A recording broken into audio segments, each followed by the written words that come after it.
আসসালামু আলাইকুম, কেমন আছেন সবাই? একটা বিষয় চিন্তা করলাম, রসুল সাল্লাল্লাহু আলাইহি ওয়াসাল্লাম এবং সাহাবায়ে কেরামের জামানায় কাউকে কোনো রাষ্ট্রীয় দায়িত্ব বা পদ দেওয়া হলে তারা কান্নাকাটি করত, পদ নিতে চাইতো না। তারা ঠিক মতো দায়িত্ব পালন করতে পারবে কিনা এই ভয়ে তারা কান্নাকাটি করত। আর এই জামানায় দেখি পদের জন্য মারামারি কাটাকাটি করে। দায়িত্ব কিন্তু ওটাই, একটাই দায়িত্ব ছিল।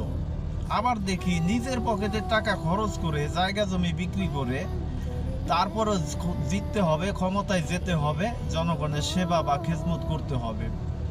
তাহলে কি মানুষের জন্য বেশি কল্যাণকামী সাহাবায়ে কেরাম ছিলেন, না এই জামানার যারা দায়িত্বশীল তারা ছিলেন? আর যে টাকা সে খরচ করলো এই টাকাই বা সে কিভাবে উঠাবে? আসলে উর্দুতে একটা শের মনে পড়ে গেল, যে এক কবি বলছে যে এ হাল তেরা জাল হে, মকসুদ তেরা মাল হে, কিয়া আজব তেরা চাল হে, লাখো কো অন্ধকার দিয়া। বড়ই আজীব।